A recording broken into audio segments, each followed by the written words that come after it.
这一袋一袋的面粉正从大艇转运到小艇。无论你认为的金门是那个充满战乱、随时都有可能牺牲生命的金门，又或者是葬送很多阿兵哥、充满亡魂徘徊的金门，还是说一个寸草不生、居民贫困潦倒的金门，感觉起来金门是个危险又无聊的地方，对不对？好，准备出发前往金门。经过1个小时的飞行，我们现在抵达金门了。在离开金门机场后，我们第一个行程就直奔了太武山风景区。经过了太武山忠烈祠后，我们左转进入了豫章路。从这个牌楼到我们要去的太武山知名景点有1.5公里的路程，全程几乎是上坡，让人感到有点吃力。不过在步道的中途，我们会经过一个圆环，中间矗立的雕像是金门第2任防卫司令刘玉章将军。刘将军出生于陕西省，从年轻参与北伐开始，一路歼灭许多敌军，而获得常胜将军的封号，是金门人都相当尊敬的一位武将。话说我们现在走的这座太武山，虽然海拔大约200多公尺而已，却已经是全金门的最高峰了。沿着唯一一条大路笔直前进，不知多久后，那块巨石终于出现在了我们眼前。这座无望再举的大石碑是工人们凿在坚硬花岗岩壁上的鬼斧神工之作。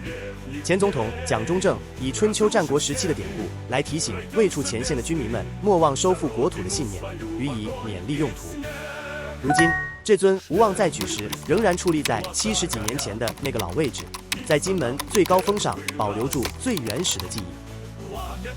从太武山的公车站搭乘公车至山外总站后换车，便可以抵达我们的下一个景点附近。陈景兰洋楼是一座位于成功地区的洋楼建筑。成功地区原名叫做陈坑，也就是姓陈的人所住的地方。在这座陈氏为大宗的村落中，陈景兰洋楼是众多建筑物中非常突兀的一个存在。当年金门商人陈景兰选择离开金门，南下到新加坡打拼做生意，结果靠着精明的商业头脑，成功赚得了大把的钞票。而功成名就后，陈景兰选择回到金门老家，在自己出生的村落这边打造一座气派的2层楼洋楼建筑，彰显自己的财富。像是这种形式的洋楼，在金门还有非常多栋，而这些洋楼几乎都是出自于这些到南洋打拼致富的金门番客。那至于这些人为何会被称作番客呢？知道答案的朋友们，欢迎在底下留言分享给大家知道哦。我第一天的行程大致上就这么结束了。看完洋楼后，我们就搭公车回到了接下来2个晚上要入住的金湖大饭店。我的房间是这间高楼层的湖景双人房，面积总共46平方公尺，空间非常宽敞。走到窗边，映入眼帘的便是太湖的湖景，这是金门最大的湖泊，是一座蓄水用的人工湖。至于饭店价格的部分，我们之后再来谈。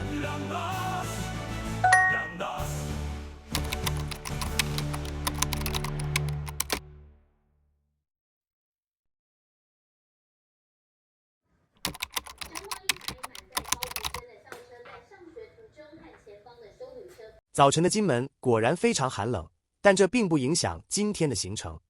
今天的早上，我们就要直接从位于大金门东侧的饭店一路杀到与大金门西侧隔海相望的小金门了。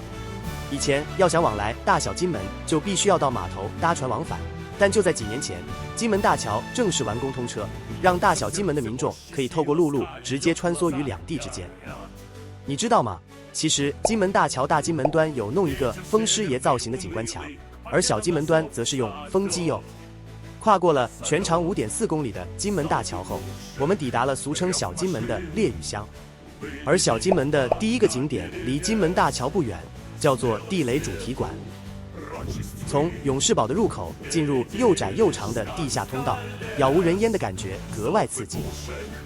而到达地底最深处后，一条较为宽敞的长廊一路延伸到了终点的铁汉堡处，沿途会介绍地雷的相关知识，到最后还有可以体验躲避地雷的紧张感哦。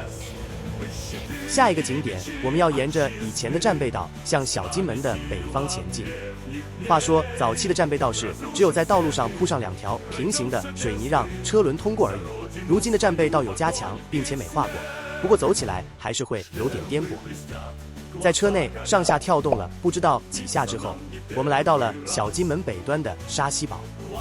在这里，从入口处沿着步道不停往前，最后就会抵达一个凉亭。而就紧隔着一小片海，对面的厦门顿时清晰可见，景色非常壮观。在这里提醒大家，如果你想要从金门去到厦门，其实你可以先准备好护照，搭小3通至厦门后办理临时台胞证即可入境，非常的方便。如果改天你来到沙溪堡，不妨用凉亭内的望远镜看厦门，还可以清楚看到那面大大写着“一国两制，统一中国”的墙哦。这样子逛完2个景点后，不知不觉也来到中午了。于是我们沿着金门大桥折返回了大金门，准备来吃今天的午餐。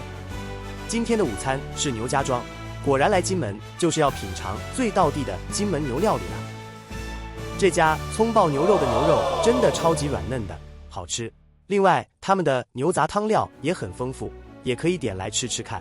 酒足饭饱之后，就要展开今天下午的行程了。从金城市区往西北方向开过去，顿时又回到了金门的乡村景观。